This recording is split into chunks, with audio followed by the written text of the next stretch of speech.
Welcome to hit TV. నేను మీ Ayushman. So ఈరోజు మనము క్రెడిట్ కార్డ్‌లో జరుగుతున్న ఒక ఇండైరెక్ట్ స్కామ్ గురించి మాట్లాడదాము. ఇండైరెక్ట్ స్కామ్ ఎందుకు అంటున్నానో దాని గురించి కూడా ఎక్స్‌ప్లెయిన్ చేస్తాను. ఫస్ట్ ఆఫ్ ఆల్ మనం ఏదైనా క్రెడిట్ కార్డ్ తీసుకోవాలి అంటే బ్యాంక్ నుంచి మనకు కాల్ గాని, ఒక ఎస్ఎంఎస్ గాని, ఒక మెయిల్ గాని వస్తుంది. సో ఏ బ్యాంక్ నుంచి వస్తుందంటే జనరల్‌గా మనకు ఎస్ఎంఎస్, మెయిల్ ఎక్కడి నుంచి వస్తుంది? ఏదైనా మనము బ్యాంక్ బజార్, పైసా బజార్ ఇలాంటి వెబ్‌సైట్‌లో రిజిస్టర్ చేసుకున్నాము. క్రెడిట్ కార్డ్ కావాలి అని మనం ఒకవేళ ఇంట్రెస్ట్ అక్కడ చూపించాము అంటే ఆ ఇంట్రెస్ట్ ప్రకారంగా మనకు వాట్సాప్‌లో మెసేజ్ గాని ఇలాంటివి వస్తాయి. ఇంకా కొన్ని సార్లు మనకు కాల్స్ వస్తాయి. సో కాల్స్ వస్తుంది అంటే మనకు ఆ బ్యాంక్‌లో ఖాతా గాని, ఏదైనా ఎఫ్‌డి గాని, లేదంటే మన నంబర్ వాళ్ళ దగ్గర ఉండడం గాని మనకు కాల్స్ వచ్చిన తర్వాత క్రెడిట్ కార్డ్ మనకు ఇంట్రెస్ట్ ఉంటే దాని గురించి పూర్తి డీటెయిల్స్ వాళ్ళు మనకు తెలియజేస్తారు. మనకు వాళ్ళ ఫీచర్స్ నచ్చితే వాళ్ళ జాయినింగ్ ఫీజు, యాన్యువల్ ఫీజు అంతా చూసిన తర్వాత మనకు కావాలంటే తీసుకుంటాము, లేదంటే తీసుకోము. ఇప్పుడు నేను మాట్లాడుతుంది ఇది ఓకే. ఈ జనరల్ ప్రాసెస్ జరుగుతుంది ఓకే. ఇప్పుడు నేను మాట్లాడుతుంది ఏంటంటే ఒక బ్యాంక్ ఉంది. ఏదైనా బ్యాంక్ అనుకోండి. ఇప్పుడు ఏబీసీ అని ఒక బ్యాంక్ ఉంది. ఈ ఏబీసీ బ్యాంక్ వాళ్ళు డైరెక్ట్‌గా కొంతమంది ఎంప్లాయీస్‌ని పెట్టుకుంటారు. కొన్ని ప్రాసెసెస్ ఉంటాయి. క్రెడిట్ కార్డ్ ఒక ప్రాసెస్ అనుకోండి. ఇప్పుడు ఈ క్రెడిట్ కార్డ్ ప్రాసెస్‌ని ఇష్యూ చేసే ప్రాసెస్‌ని బ్యాంక్ చేస్తుంది. కాకపోతే కస్టమర్‌ని కన్విన్స్ చేసి వాళ్ళకి కావాలి అని ఇంట్రెస్ట్ తీసుకొచ్చే బాధ్యత ఒక థర్డ్ పార్టీ కంపెనీకి ఇస్తుంది. దీన్నే బీపీఓ కూడా అంటారు. సో ఇప్పుడు థర్డ్ పార్టీ ఎవరైతే ఉంటారో వీళ్ళు వీళ్ళకి కొన్ని టార్గెట్స్ ఇస్తారు. ఎందుకంటే బ్యాంక్ వాళ్ళు వీళ్ళకి డబ్బులు పే చేయాలి కదా! సో బ్యాంక్ వాళ్ళు వీళ్ళకి డబ్బులు పే చేయాలంటే వీళ్ళ మీద ప్రెషర్ పెడతారు. ప్రెషర్ పెట్టడం వల్ల ఏంటంటే మీరు ఇన్ని క్రెడిట్ కార్డ్స్ ఈ మంత్‌లో తప్పకుండా అమ్మాల్సిందే, లేదంటే ఇన్ని కస్టమర్స్‌కి ఇవ్వాల్సిందే అని ఒక టార్గెట్ ఇచ్చినప్పుడు వీళ్ళు ప్రెషర్‌లో ఉంటారు. ఒకవేళ ఆ టార్గెట్ అచీవ్ కాకపోతే రావాల్సిన డబ్బు మనకు రాదు అని చెప్పేసి ప్రతి మెథడ్‌ని ట్రై చేస్తారు. ఆ క్రెడిట్ కార్డ్‌ని సెల్ చేయడానికి, ఇవ్వడానికి.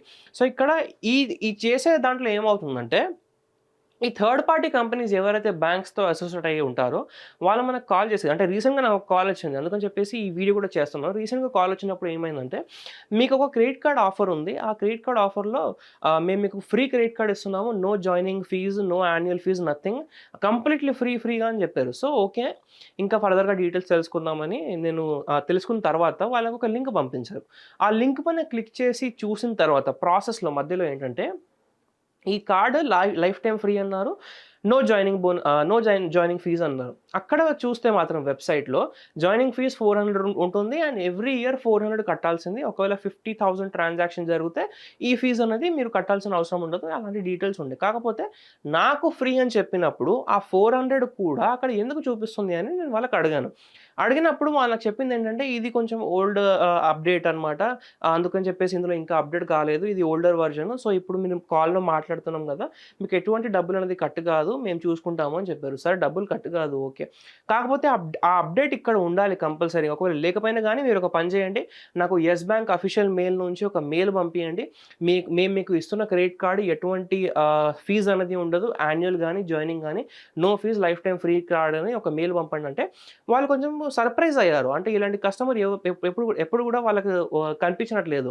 సో నేను చెప్పిన తర్వాత ఏంటంటే అలాంటివి ఏమి ఉండవండి. మేము చెప్తున్నాము గదా! అంటే చెప్తున్నాము అంటే మీరు ఇవాళ చెప్తున్నారు ఇవ్వడానికి. రేపటి రోజున నాకు మళ్ళీ కావాలి అంటే మీరు అప్పుడు బ్యాంక్ కస్టమర్ కేర్‌కి కాల్ చేసుకోమంటారు కదా! సో అందుకని చెప్పేసి కంపల్సరీగా ఇలా ఇస్తేనే నేను తీసుకుంటాను అంటే వాళ్ళు ఇంకా మళ్ళీ నాకు కాల్ చేయలేదు. సో ఓవరాల్‌గా ఇక్కడ నేను ఏం చెప్పాలనుకుంటున్నాను అంటే, మీరు క్రెడిట్ కార్డ్ గురించి చాలామంది క్రెడిట్ కార్డ్ గురించి అవగాహన ఉండదు కాబట్టి, ఇలాంటి వాళ్ళ దగ్గర మనం చేతులో ఏంటంటే నిజంగానే నమ్మేస్తాము. ఎప్పుడన్నా గానీ మీరు క్రెడిట్ కార్డ్ నిజంగానే తీసుకోవాలి అనుకుంటే జాయినింగ్ ఫీజ్, యాన్యువల్ ఫీజ్ అంతా కనుక్కోండి. అది మీరు ఓకే అనుకుంటేనే తీసుకోండి. కొన్ని క్రెడిట్ కార్డ్స్ ఎలా ఉంటుందంటే 1500, 2000 కూడా ఫీజులు ఉంటాయన్నమాట. 3000 కూడా ఫీజులుంటాయి. సో ఒకవేళ మీరు కట్టలేని పరిస్థితిలో ఉంటే మీరు తీసుకున్న తర్వాత రేపటి రోజున ఎలా కట్టుకుంటారు? అదంతా కూడా ఆలోచించుకోవాలి. అందుకని చెప్పేసి క్రెడిట్ కార్డ్ ఇస్తుంది తప్పని చెప్పట్లేదు. వాళ్ళు ఇచ్చే విధానం తప్పని చెప్తున్నాను. సో, అందుకని చెప్పేసి క్రెడిట్ కార్డ్ తీసుకున్న తర్వాత ఏంటంటే, తీసుకునే ముందు ఫస్ట్ ఆఫ్ ఆల్ ఇదంతా డీటెయిల్స్ మనం తెలుసుకుంటేనే మనకు సేఫ్‌గా ఉంటుంది. ఫ్యూచర్‌లో ఎటువంటి ప్రాబ్లమ్స్ ఉండవు. మీరు తెలియకుండా తీసుకున్న తర్వాత ఫస్ట్ ఆఫ్ ఆల్ మీకు తెలీదు కాబట్టి తెలుసుకోవాలి. అది మీ బాధ్యత. తెలీదు అంటే అది మీ తప్పు. తెలుసుకోలేదు అంటే తీసుకున్న తర్వాత మళ్ళీ మీరు credit cards waste, credit card అంటే అది ఇది అని చాలా చెప్తారు ప్రతి ఒక్కరికి కూడా. అందుకని చెప్పేసి ఫస్ట్ ఆఫ్ ఆల్ మీరు ఎడ్యుకేషన్ తీసుకున్న తర్వాత అది ఎలా వాడాలి, దానికి స్టేట్మెంట్ డేట్ అంటే ఏంటి, జాయినింగ్ ఫీజు అంటే ఏంటి, యాన్యువల్ ఫీజు అంటే ఏంటి, ఎంతవరకు స్పెండ్ చేస్తే ఆ ఫీజు అనేది మనకు కట్టాల్సిన అవసరం ఉండదు.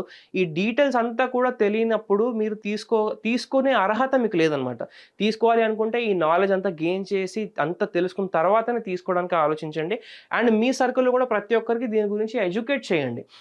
ఎప్పుడు కూడా మనం కలిసినప్పుడు ఏదో ఒక మాట్లాడకుండా ఫ్రెండ్స్‌తో గానీ, ఫ్యామిలీ వాళ్ళతో గానీ ఇలాంటి డీటెయిల్స్ అంతా ఫైనాన్షియల్ ఎడ్యుకేషన్ మనం వాళ్ళకి ఇస్తే గనక అప్పుడే వాళ్ళకి కూడా తెలుస్తుంది మార్కెట్‌లో ఇలాంటివన్నీ ఉంటాయని. క్రెడిట్ కార్డ్ అంటే జస్ట్ ఆఫర్ వచ్చింది తీసుకోవడం కాదు. ఇలాంటివన్నీ బ్యాక్‌గ్రౌండ్‌లో చెక్ చేసుకొని తీసుకోవడము.